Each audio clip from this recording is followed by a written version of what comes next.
promoting equality and justice for all.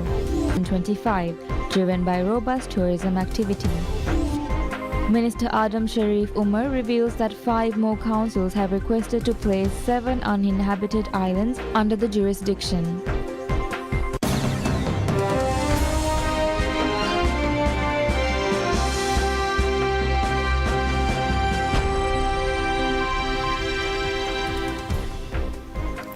Bismillahirrahmanirrahim. Hello and welcome to PSF News in English. I'm your host Ahmad Imad and I'll be continuing with the details for the latest stories. President Dr. Mohammad Muiz extends his congratulations to Singaporean President Tharman Shanmugaratnam and Prime Minister Lawrence Wong in a gesture commemorating the 50th anniversary of diplomatic relations between the Maldives and Singapore.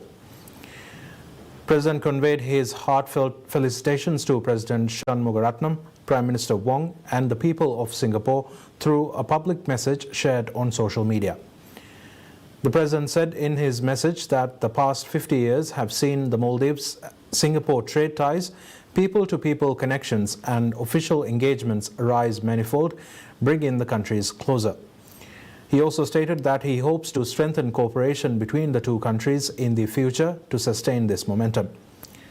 He further lauded the enduring and mutually beneficial relationship between the Maldives and Singapore, underscoring the positive impact on the citizens of both nations. The Maldives and Singapore officially established diplomatic relations on 20th February 1975.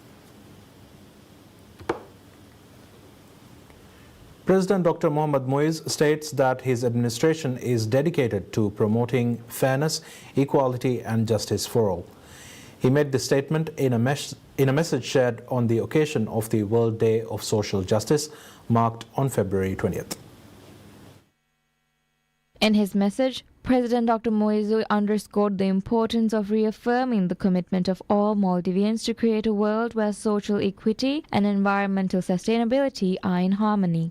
The theme for the 2025 observance is Strengthening a Just Transition for a Sustainable Future. The President stated that the theme recognizes the challenges that come with ensuring environmental sustainability alongside the rapid pace of economic development. He noted its deep resonance with the Maldives, a small island developing state, and its alignment with both national priorities and global aspirations. The Maldives joined the Global Coalition for Social Justice in July 2024, demonstrating its commitment to advancing social justice through collective action, strengthening societal resilience, and improving coherence between cross-sectoral policies. This membership fosters dialogue for shared prosperity. The President said the government has set ambitious development goals to improve the lives of everyone living in dispersed islands. He added that the government is also committed to transforming the urban landscape through projects like the development of Ras Malé and other urban centers across the Maldives, he added. The President highlighted the need to align the Maldives' economic growth with environmental sustainability, given the vulnerability of its islands to climate change.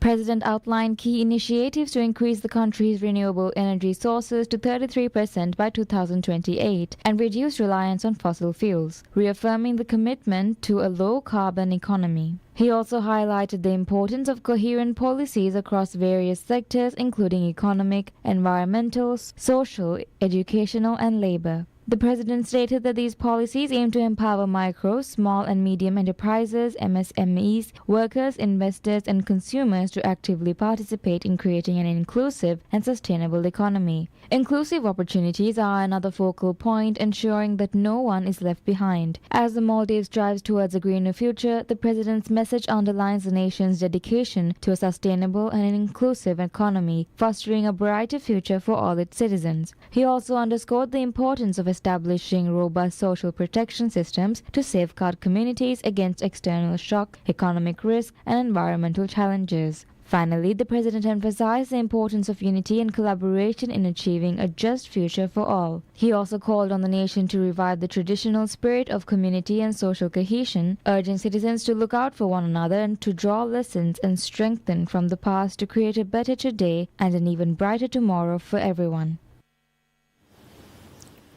Minister of Higher Education, Labour and Skills Development Dr. Ali Haidar Ahmad underscores the role of every citizen is essential in the pursuit and establishment of social justice.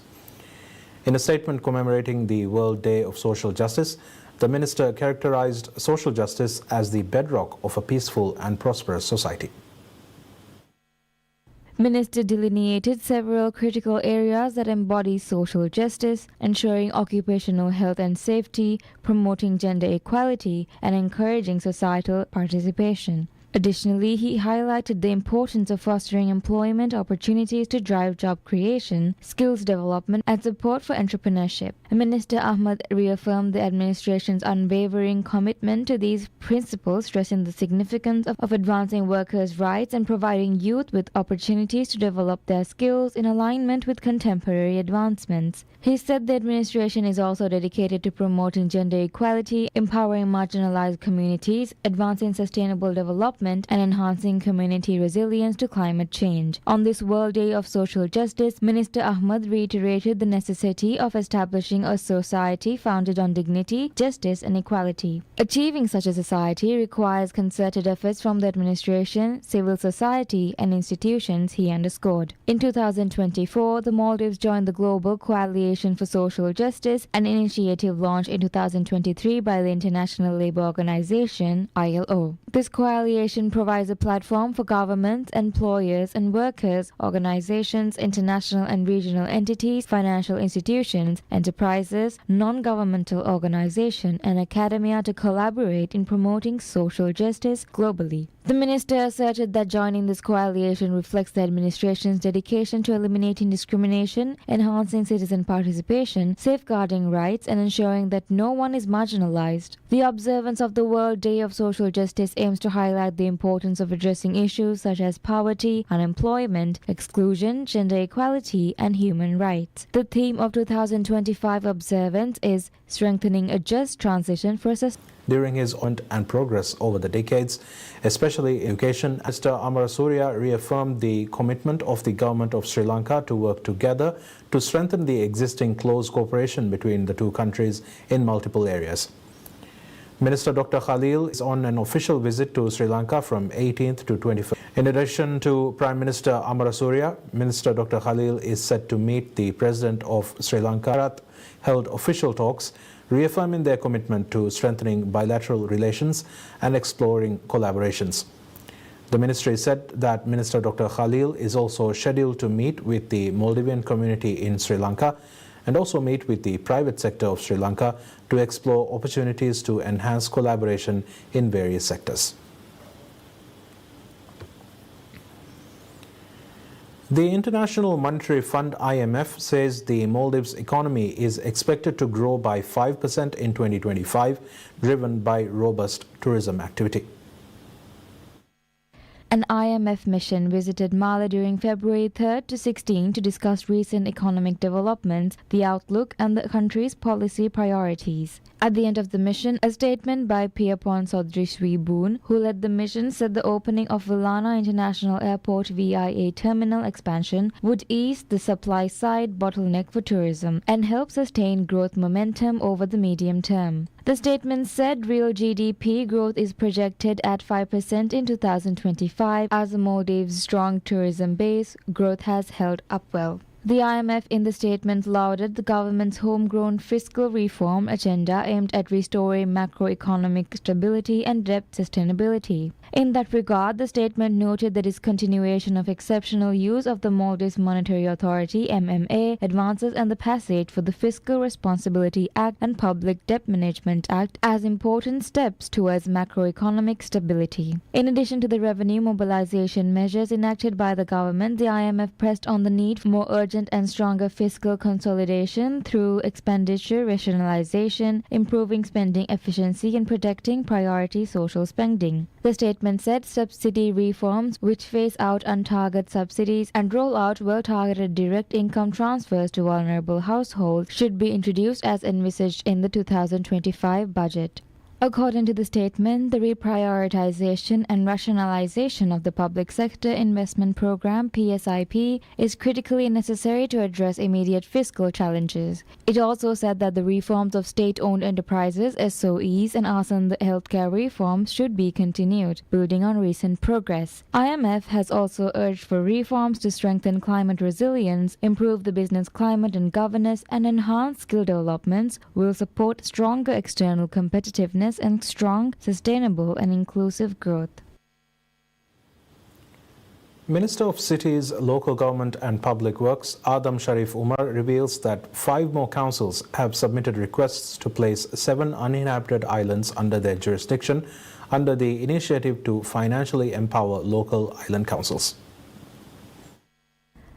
The decision to allocate uninhabited islands to local councils is part of President Dr. Mohammad Muizzu's long-term plan to facilitate and encourage economic and industrial activities in land-scarce islands. The plan is designed to offer much-needed financial and economic empowerment to local councils. The initiative was launched in January with 4 uninhabited islands officially placed under the jurisdiction of 3 island councils. Speaking during a press conference, the minister noted that the 3 councils had submitted sound proposals for the use of the uninhabited islands. He said the initiative has been widely received by the local councils, adding that 5 more councils have submitted proposals seeking the jurisdictions of 7 different uninhabited islands. According to him, proposals were submitted by Hadalu Atoll Council for Faridu, Radu Wafaru Island Council for Embundu, Fafu Atoll Council for Makunueri, Gafdal Devadu Island Council for Viligala, and Gafdal Atoll Council for Manaidu, Varayadu, and Lonudu. The minister said the government is now reviewing and seeking out more information from the councils about the proposals. Uninhabited islands are allocated to councils for industrial activities including agriculture, fisheries, and tourism. However, rather than leasing the entire island to an investor, the government has encouraged direct involvement of councils and locals in such business ventures.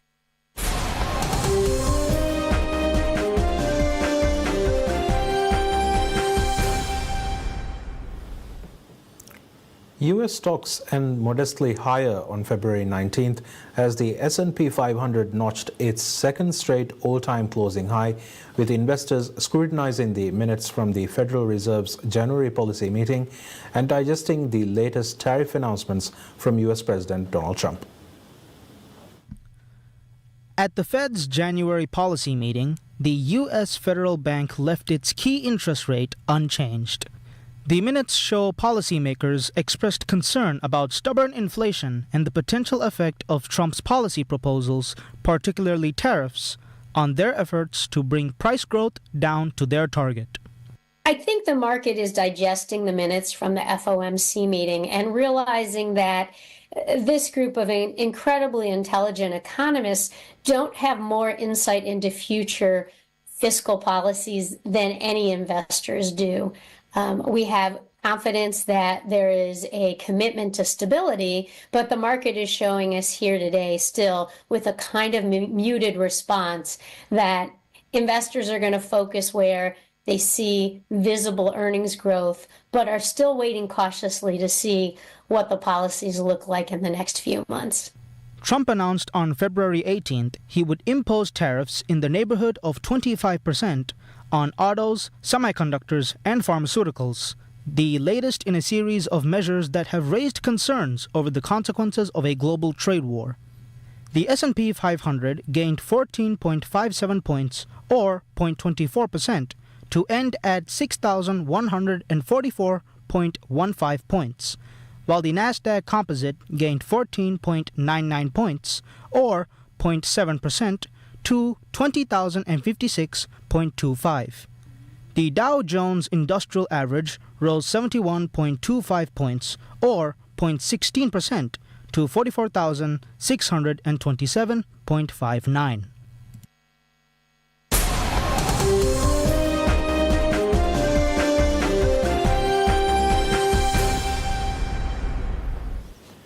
A leader of India's ruling Bharatiya Janata Party, Rekha Gupta, takes oath as the 4th woman Chief Minister of Delhi in the presence of Indian Prime Minister Narendra Modi and several other senior party leaders.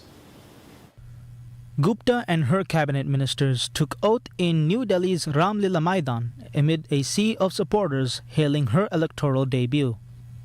Modi's party regained power in the nation's capital for the first time in 27 years, a boost for the Hindu nationalist leader after a disappointing national election last year. Modi's Bharatiya Janata Party won 48 of the 70 seats in the Delhi capital district, well ahead of the 22 for the opposition Aam Aadmi Party of Arvind Kejriwal, a fierce critic of Modi. Gupta won the Shalimar Bagh seat during the state polls by defeating AAP's Bandana Kumari. AAP, which won the past two elections with thumping majorities, was popular because of its largesse, such as free water and power for the poor, its main voter base. To counter AAP, the BJP promised monthly payments of 2,500 Indian rupees, or $28, to all poor women, a one-time payment of 21,000 rupees to each pregnant woman, subsidized cooking gas, a monthly pension of 2,500 rupees for the elderly, and 15,000 rupees for the youth to prepare for competitive exams. Modi lost his majority in India's parliament last year, but returned as prime minister for a record-equaling third term with the support of regional parties. US President Donald Trump doubles down on his criticism of Ukrainian President Volodymyr Zelensky, telling a conference in Florida that the Ukrainian leader has done a terrible job and could have come to talks with Russia in Saudi Arabia if he had wanted to. Trump said he hoped for a ceasefire between Russia and Ukraine soon. Ukraine and European governments were not invited to February 18 talks in the Saudi capital, which magnified their concerns that Russia and the US might cut a deal that ignores their vital security interests.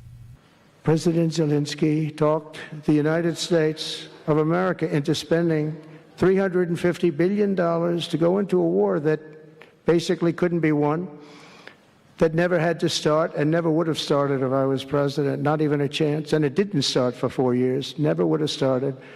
But a war that he, without the U.S. and Trump, will never be able to settle. They'll never settle that war without our involvement. That's why they did such a great job this weekend. That's why Saudi Arabia did such a great job this weekend in hosting.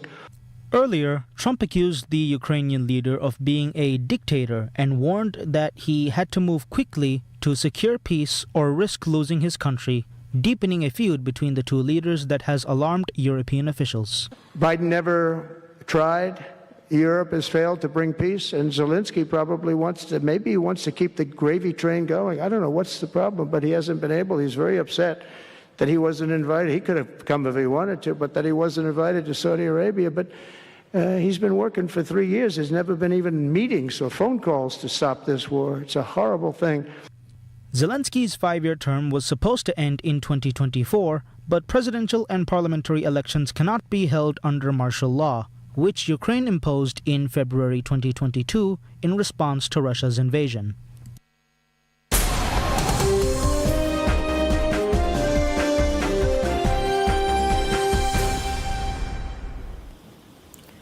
Top seed Carlos Alcaraz books his spot in the quarterfinals of the Qatar Open, advancing past Italy's Luca Nardi 6-1, 4-6, 6-3. The world number 3 and 4-time Grand Slam winner broke his fellow 21-year-old 5 times while saving 60% or 3 out of 5 of breakpoints faced to wrap up the win in just under 2 hours of tennis. Having secured his first indoor title in Rotterdam last week and won the China Open in October 2024, Alcaraz's second win at the recently upgraded event in Doha sees him extend his winning streak at the ATP 500 tournaments to 12 matches. Next up for the Spaniard is Jiří Lehecka of the Czech Republic, who cruised to a 6-4 and 6-2 win over Hungary's Fabian Marozsan. Second seed Alex de Minaur also moved into the last 8 on Wednesday, overcoming Botic van de Zandschulp of the Netherlands 6-4 and 6-4. The Australian will face the 2020 Doha champion Andrei Rublev, who defeated Portugal's Nuno Borges 6-3 and 6-4. Fourth seed Daniil Medvedev, meanwhile, made light work of his second-round opponent. Elsewhere, 8th seed Jack Draper eased past Australia's Christopher O'Connell 6-2 and 6-1. The British number 1 will take on Italy's Matteo Berrettini, who outlasted another Dutchman, Talon Griekspoor, 7-6, 6-7 and 6-4.